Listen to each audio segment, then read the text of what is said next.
আলহামদুলিল্লাহ রব্বিল আলামিন ওয়াসসালাতু ওয়াসসালামু আলা আশরাফিল আম্বিয়া ওয়াল মুরসালিন ওয়া আলা আলিহি ওয়া আসহাবিহি আজমাইন আম্মা বাদ।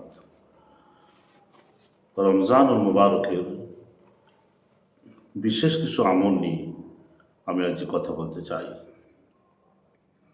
মাহে রমজান আল্লাহ রাব্বুল আলামিন আমাদেরকে দিয়েছেন। আল্লাহ পাক অতি ভালোবেসে আমাদেরকে এই মাহে রমজান দান করেছেন। আল্লাহ পাক চান যে বান্দাকে আমি ধুয়ে মুছে রহমতের কোলে তুলে নিই। রমজানুল মুবারকে আল্লাহ রাব্বুল আলামিন বান্দাকে ক্ষমা করতে চান। এই মাসে শয়তানকে শিকল দিয়ে আবদ্ধ করে রাখা হয়েছে, দুষ্ট জিনকে শিকল দিয়ে আবদ্ধ করে রাখা হয়েছে। এই মাসে জাহান্নামের সমস্ত দরওয়াজাকে বন্ধ করে দিয়ে জান্নাতের দরজাগুলোকে খুলে দেওয়া হয়েছে। আল্লাহ রাব্বুল আলামিন চান যে বান্দা শুধুই জান্নাতের দিকে অগ্রসর হোক, বান্দা শুধুই জান্নাতের দিকে যেতে থাক। এটা আল্লাহ রাব্বুল আলামিনের ইচ্ছা, মানসা। আল্লাহ পাক চান যে বান্দাকে আমি ক্ষমা করে দিতে চাই। এই মাসে বিশেষ 6টি আমল আছে, বিশেষ 6টি আমল, যা আমল করলে আমি বেগুনাহ হয়ে যাব, মাসুম হয়ে যাব। একটি হচ্ছে রমজানের পুরো 30 দিন, রমজানের পুরো একটা মাস রোজা রাখা, বিনা কারণে এই রোজাকে নষ্ট না করা, অবশ্যই এই রোজা রাখা। নম্বর 2, ইফতার করা। নবী পাক সাল্লাল্লাহু আলাইহি ওয়াসাল্লাম বলেছেন, লিসাইমি ফারহাতান, ফারহাতুন ইনদা ফিতরিহি ওয়া ফারহাতুন ইনদা লিকাই রাব্বিহি। রোজাদারের জন্য 2টা খুশি, একটা হচ্ছে ইফতারের সময়, আর একটা হচ্ছে জান্নাতীদের জান্নাতের মধ্যে আল্লাহ রাব্বুল আলামিনের দিদার করা, আল্লাহ রাব্বুল আলামিনের সঙ্গে সাক্ষাৎ করা। এই 2টা খুশি রোজাদারের জন্য আল্লাহ রাব্বুল আলামিন লিখেছেন। মানুষ যখন ইফতার করে, ইফতারের যে মজা পায়, ইফতারে যে তার খুশি হয়, ইফতার করার সময় এই খুশি আল্লাহ রাব্বুল আলামিন লিখেছেন। আর একটা হচ্ছে যখন রোজাদাররা জান্নাত পাবে, জান্নাতের মধ্যে আল্লাহ রাব্বুল আলামিন তাদেরকে দেখা দিবে, দিদার হবে। এটা হবে জান্নাতীদের সবচাইতে বড় খুশি। ওযুহু ইয়াওমাইযিন নাযিরা ইলা রাব্বিহা নাযিরা। আল্লাহ রাব্বুল আলামিন বান্দাদের সামনে চলে আসবে, আর বান্দা আল্লাহ রাব্বুল আলামিনকে সচক্ষে দেখতে পাবে। সমস্ত নূরের পর্দাগুলো সরে যাবে। আল্লাহ রাব্বুল আলামিন তার বান্দার দিকে, আর বান্দা আল্লাহ রাব্বুল আলামিনের দিকে তাকাবে। এইভাবে তাকিয়ে থাকতে থাকতে কতদিন পেরিয়ে যাবে বান্দা টের শুনতে পাবে না। আল্লাহ রাব্বুল আলামিন যখন সামনে এসে দাঁড়াবে, 70,000 হুর জান্নাতের পিছন দিকের জামা ধরে টানবে। জান্নাতি ধমক দিয়ে বলবে, সরো, তোমরা কারা? আমি যে মজা, আমার রবকে দেখার মধ্যে যে মজা, যে ইন্টারেস্ট পেয়েছি, সরো, তোমরা আমার কাছ থেকে সরে যাও। হুরদের দিকে পর্যন্ত তাকাবে না। নম্বর 3, সেহরি করা। সেহরির মধ্যে যে মজা, সেহরির মধ্যে যে আনন্দ, এটা একটি ইবাদত। আল্লাহ নবী বলছেন সেহরির মধ্যে আছে বরকত। এই জন্য সেহরি বরকতের জন্য ইবাদত মনে করে সেহরি খাওয়া। নম্বর 4, 20 রাকাত তারাবির নামাজ পড়া। নবী পাক সাল্লাল্লাহু আলাইহি ওয়াসাল্লাম বলেছেন, কেউ যদি 20 রাকাত তারাবির নামাজ আদায় করে, আল্লাহ রাব্বুল আলামিন ওই বান্দার পিছনের সমস্ত গুনাহকে মাফ করে দেবে, সমস্ত গুনাহকে মাফ করে দেবে। 5 নম্বর হচ্ছে ইতিকাফ করা। যুবক ভাইরা, মায়েরা, বোনেরা, ইতিকাফ করা। মা বোনেরা ইতিকাফ বাড়িতে করবে, কিন্তু যুবক ভাইয়েরা মসজিদের মধ্যে আসবে, আসার পরে 10 দিনের জন্য এতেকাফে ঢুকে যাবে। এতেকাফে ঢুকে আল্লাহর কাছে কাঁদবে আর বলবে, আল্লাহ, কবরের আযাব থেকে বাঁচা আমার বিশেষ প্রয়োজন। আমি সেই জন্য দুনিয়ার সমস্ত ঝামেলাকে, বিবিকে, বাচ্চাকে, সমস্ত দুনিয়ার ইনকামকে, সব কিছুকে পিছনে ফেলে দিয়ে আমি তোমার বাড়িতে এসেছি। আল্লাহ, তুমি আমাকে ক্ষমা করো। আমার পরকালের ক্ষমা বিশেষ প্রয়োজন। আল্লাহ, তুমি আমাকে ক্ষমা করে দাও। আল্লাহর কাছে কেঁদে কেঁদে ক্ষমা চাইবে। আল্লাহ রাব্বুল আলামিন বলবেন, বান্দা, তুই যখন বাইরে ছিলি, তোর বাড়িতে ছিলি, তখনও তো তোকে আমি ক্ষমা করেছি।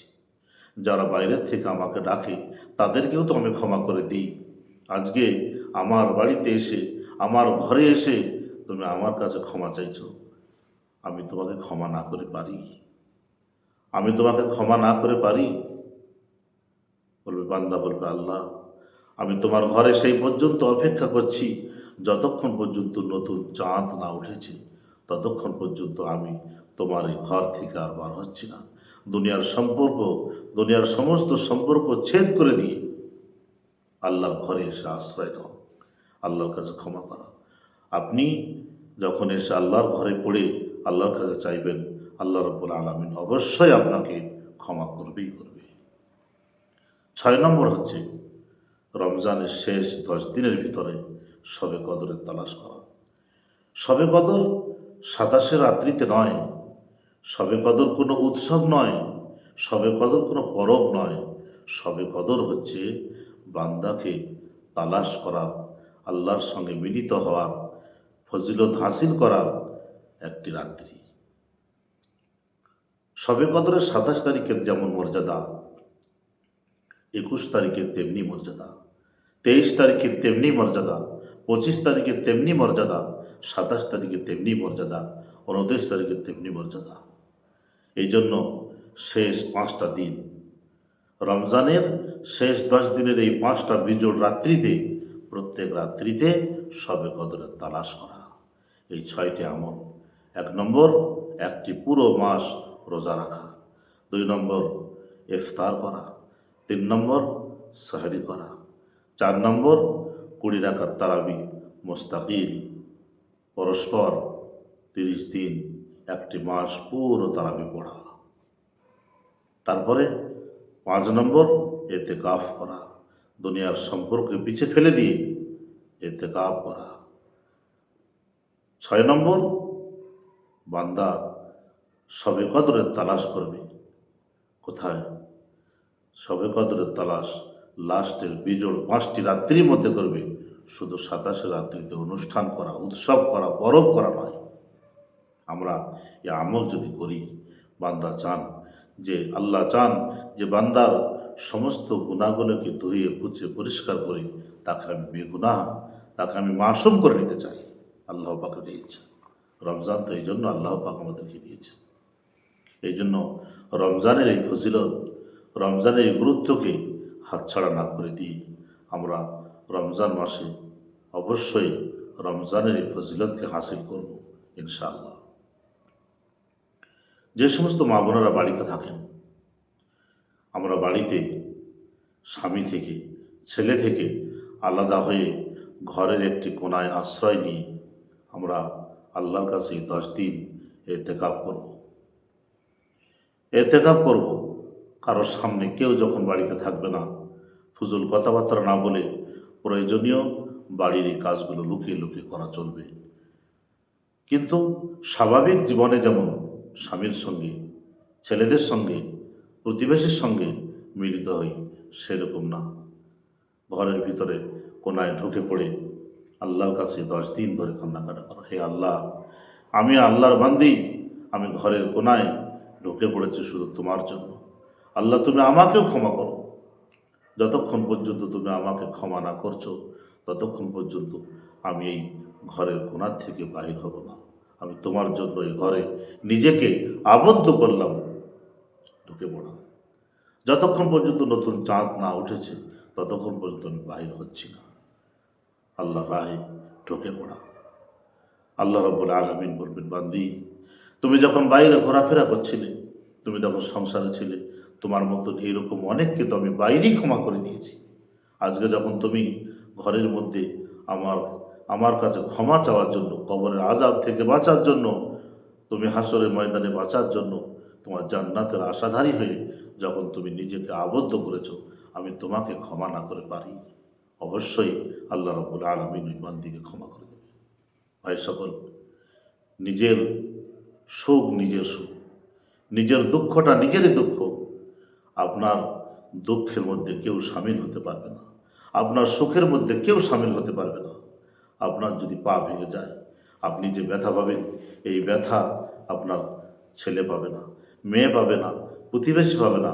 এই ব্যথা আপনার পেটে যদি যন্ত্রণা হয়, এই যন্ত্রণার ভোগ আপনাকেই করতে হবে, কেউ সামিল হবে না।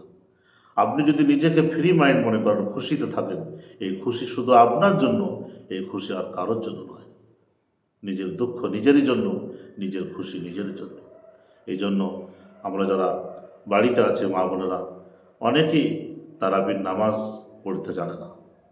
নিয়ত জানে তো দোয়া জান না, দোয়া জানে তো সূরা জান না, পড়ার তরিকা জান না। না, আলাম তরা থেকে নাচ পর্যন্ত মাত্র 10টি সূরা। এই 10টি সূরা যদি জানা থাকে, আর যদি কোরআনের কোনো আয়াত মুখস্থ না থাকে, তাহলে দুরাকাত করে আলম তরার সঙ্গে লীলা ফিকরায় দুরাকাত পড়ে নিল, তারপর আড়াই তালাকের সাথে না দেয় না, 4 রাকাত হয়ে গেল, একটু বিশ্রাম নিয়ে আবার উঠে পড়া। তারপরে কলি আইয়ুল কাফিরুনের সঙ্গে যা যা নাসরুল্লাহ, তাব্বাদের সঙ্গে কুলু আল্লাহ, আবার 4 রাকাত হয়ে গেল, আবার একটু বিশ্রাম নেওয়া, আবার কুলাউযু বিরাব্বিল ফালাকের সঙ্গে নাচ পড়ে নিয়ে আবার আলম তরা থেকে লীলা ফিকরায় পড়ে আবার একটু বিশ্রাম নেওয়া। যদি এই তরিকা না হয়, তাহলে একবার আলম তরা পড়লো, দ্বিতীয় রাখাতে কুল হু আল্লাহু আহাদ পড়লো, আবার চতুর্থ রাখাতে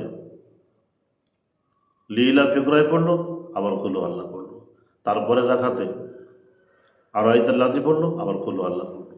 এরকম করে পড়তে পড়তে 10 রাখাতে একবার 10টা কুল হু আল্লাহ আর 10টা সূরাকে যদি মিলিয়ে পড়ে, তাও তারাবির নামাজ হয়ে যাবে।